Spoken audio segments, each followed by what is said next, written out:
They unzipped the body bag slowly. The smell of burned metal filled the room. 2 police officers stood on either side, their faces stiff, tense. A detective whispered, "It's unrecognizable, but the dental records match." Beside them, a woman cried with perfect, rehearsed tears while cameras flashed like lightning. She wore black from head to toe. Amaka Obi, the billionaire's fiancée. The media had already labeled her the grieving queen of Lagos. The news spread across Nigeria like wildfire. Obinna Chukwuma, billionaire CEO, dies in car crash. No survivors. Body confirmed. Nation mourns one of Nigeria's brightest minds. Millions watched the funeral live on TV. His mother collapsed. His company's shares dipped. Reporters swarmed the mansion like vultures waiting for a corpse. But nobody knew the truth. Obinna Chukwuma was still alive. And he was watching his own funeral, in silence. 14 days earlier, everything was different. The city of Lagos was alive and relentless. Kiki Napep horns, Danfo drivers yelling, hawkers chasing buses, smoke from roadside suya stalls curling into the air. The city never slept, it only paused. From the 48th floor of his penthouse in Victoria Island, Obinna looked down on the streets below. Tiny cars, tiny people, tiny worries. Yet he didn't feel small, he felt trapped. He didn't feel anger. He didn't scream. He felt nothing. Years of wondering if people loved him for his heart or his money were answered. She loved the name. Nothing else. That night, he made a call. Not to confront her. Not to cancel the wedding. But to disappear. 2 days later, the news exploded across every screen in Nigeria. Billionaire Obinna Chukwuma dies in car accident near Lagos Badagry Expressway. Car burned completely, body unrecognizable. Africa mourns its tech genius. Everyone mourned him. His mother collapsed. Amaka cried in front of cameras. Shares plunged. The nation paused. But the reports left out one detail. There was no body. Because Obinna wasn't dead. He was hiding in the back of a pickup truck, crossing the border into Ibadan, with a new name. Colonel Adewale. He arrived in Mushin, Lagos, one of the city's roughest neighborhoods. Life here was raw, loud, unforgiving. He rented a small iron sheet room in a crowded Face Me I Face You compound. Mosquitoes were tenants. Rats ran under his mattress. Water leaked from the roof. He got work as a garbage collector for the Lagos State Waste Management Authority. Every morning at 4:30 a.m., he pushed a cart through muddy streets, chickens crowed, and neighbors shouted. No one knew who he truly was. And strangely, he felt free. One evening, fever struck him hard as he pushed his cart. Dizzy, collapsing, he felt a hand on his shoulder. "Abeg, are you okay? You know they look fine." He turned. A young woman stood there, eyes sharp, yet soft. She carried a small bag of groceries. Her name tag read. Zuri Ndegwa, medical trainee, Lagos University Teaching Hospital. Without asking permission, she helped him to her tiny room in Mushin. She bought him medicine with her last N200. She made soup from onions and salt, the cheapest kind. When he tried to repay her the next day, she shook her head. "You don't owe me anything. A poor man with a clean heart is richer than a king with a black soul." Her words stuck to him. Weeks passed. Life became a rhythm. They laughed together. Shared mandazzi for breakfast. Talked. She never asked about his past. One night, as he walked home alone, a figure appeared behind him. A boda rider, helmet on, knife in hand. "You should have stayed dead, Obinna," the man hissed. Obinna froze. The name he buried, spoken again. The knife came fast. Before it struck, Zuri smashed a bottle across the attacker's arm. They fought him off. He ran, dropping his helmet. When they lifted it, they saw the attacker's face. It was the same lawyer who announced Obinna's death on TV. Obinna's heart pounded. How did he find me, he thought. Who sent him? Zuri didn't know this, but Obinna was hiding a secret. What he didn't know, was she had one too. She had recognized him the second week he arrived. The hands. The voice. the way he thought. She knew he was Obinna Chukwuma. And her brother, jailed 3 years ago for hacking Obinna's company, had been ruined. She had gotten close, for revenge. But she stayed, because she saw another side of him. Now fate had caught them both in a web bigger than revenge. And that's how Lagos kept its secrets. But the past never stays buried. The streets of Lagos had a different kind of quiet that night. Colonel Adewale, formerly Obinna Chukwuma, walked past puddles of rainwater and stray dogs. His heart still raced from the knife attack. He couldn't stop thinking about Zuri. She had saved his life. And she knew the truth. But could he trust her? The next morning, Colonel woke to a pounding on his door. It was Major Damelaire, his ex-security chief, sweating through his shirt. "Sir, the lawyer. Chinedu Nwosu. He just sent a video." Colonel took the phone. The screen showed Chinedu speaking calmly. "Obinna. I know you're alive. I know you're hiding. But hiding won't help you. People are moving, plotting, and soon, even Lagos won't be safe for you." Colonel's stomach sank. Not only had someone discovered him, but the man who orchestrated his death was now threatening him. "Who else knows?" Colonel asked. Damelaire shook his head. "Nobody, sir. But he knows your every move, and he knows the streets you've chosen for hiding." Meanwhile, Zuri had disappeared. Colonel went to her usual corner, but the Accra stall was gone. Her books vanished. Even the old bag she carried was gone. A neighbor whispered. She was taken, or she left. Nobody knows.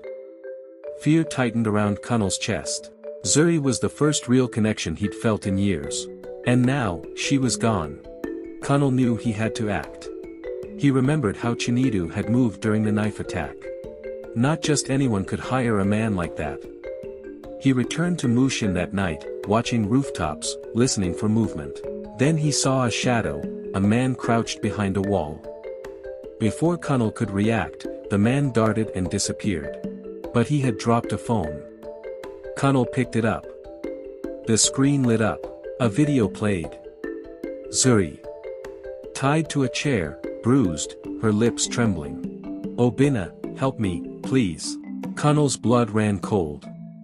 He had to return to Obinna Chukwuma mode, but carefully.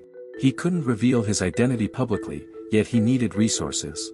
He called Major Damelaire, giving him orders quietly. "I want Chinedu Nwosu traced. His network. His men. Every Lagos district he's in." Meanwhile, Colonel scouted the streets. Every alley. Every corner. Every hidden rooftop. He knew Zuri's captors were smart. Lagos is full of men who survive by knowing the streets better than anyone. But Colonel, he had the mind of a billionaire. And he had patience. The next day, he returned to his workshop as Emmanuel, fixing cars with greasy hands. But in his head, plans were forming. Step 1, identify the men. Step 2, track Zuri.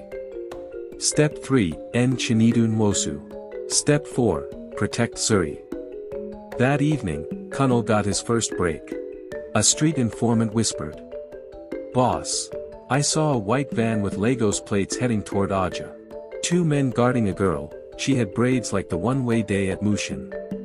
I think the same girl." Colonel's hands shook. Aja. That was far. Coastal, open, easier to escape. "I go handle him myself," he muttered. Meanwhile, Zuri sat in a dark, cold room. Her captor was silent but dangerous, a local gang member named Jide, loyal only to Chinedu. "You see," Jide said. "This man is dangerous. He went missing for weeks. If you don't obey instructions, he'll never find you." Zuri's mind raced.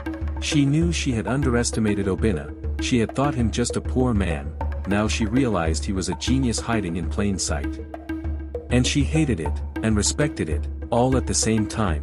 Colonel tracked the white van via informants and CCTV. He arrived at Aja just as the sun was setting. A row of low shanties, sand streets, the ocean glittering in the distance. He saw the van parked near a private warehouse. Guards patrolled casually. Colonel didn't hesitate. He approached as Emmanuel, plain clothes, careful. Observing. Calculating. The guards noticed him, shouted. Connell ran. He jumped from a wall. Slid down wet sand. And in 3 swift movements, he disarmed the first guard, knocked the second unconscious, and slipped inside. Inside the warehouse, Zuri was still tied. Her eyes widened. Obina, she whispered. Connell cut the ropes. She ran into his arms. Are you hurt? He asked. No, just scared, she said. I told you, never leave Mushin alone, he muttered. I didn't know who you really were, she said quietly. Connell smiled. And you still stayed close to me.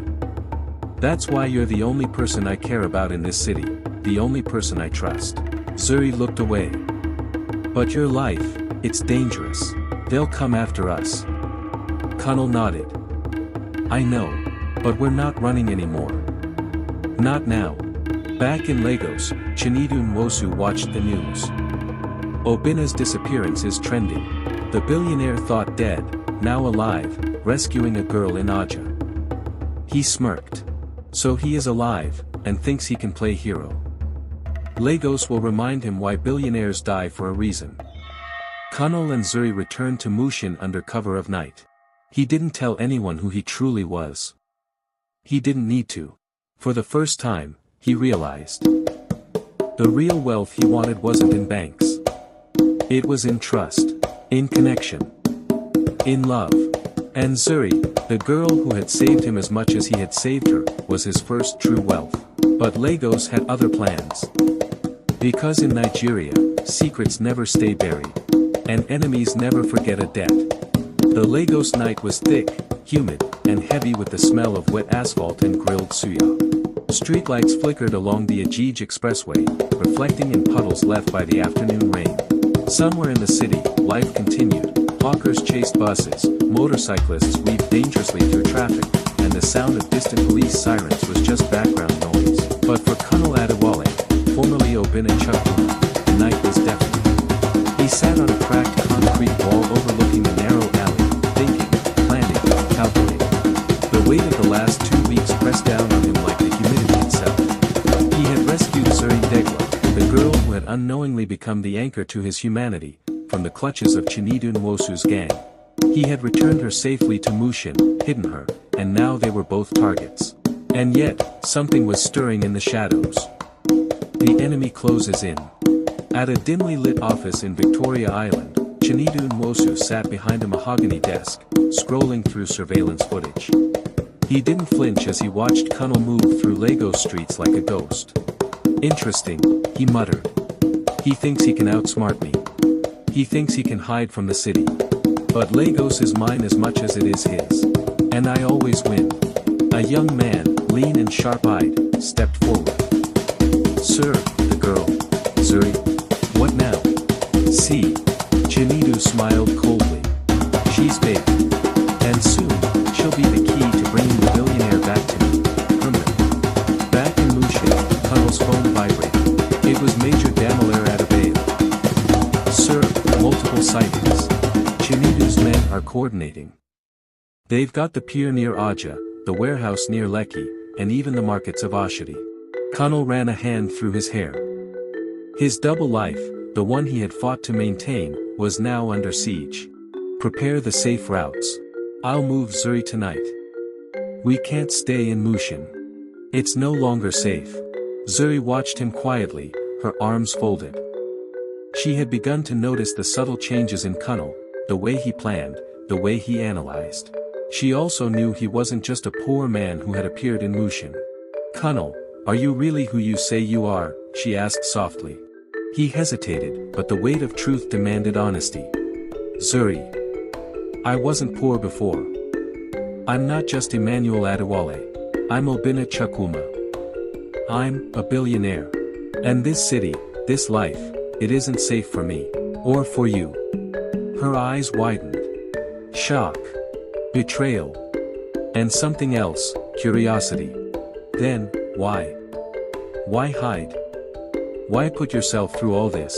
Because I wanted to see if love existed without money. And I found it, in you.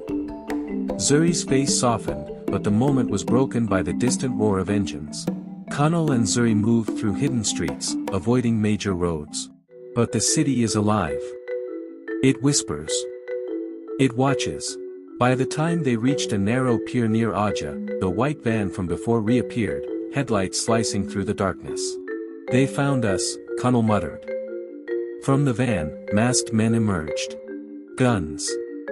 Knives. Lagos criminals who had been hired by Chinedu Nwosu. "Run!" Connell shouted. They sprinted across the pier, water splashing over their shoes. Connell grabbed Zuri and leaped over a low fence. Bullets ricocheted. The chaos was cinematic, the smell of saltwater, diesel, gunpowder, the sound of screaming seagulls overhead. Connell ducked behind a fishing boat. Zuri clung to him, whispering.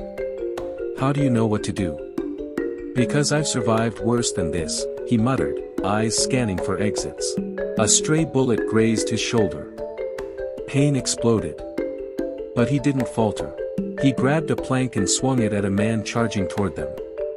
The thug collapsed into the water with a splash. They reached the edge of the pier. Only one option remained, the open water. Connell and Zuri jumped. Waves crashed over them, swallowing their bodies for a second before they resurfaced. After hours of swimming and hiding, they reached a secluded dock. Exhausted and wet, Connell took out a small burner phone, an untraceable device. There, he pulled out the company files he had secretly downloaded before faking his death.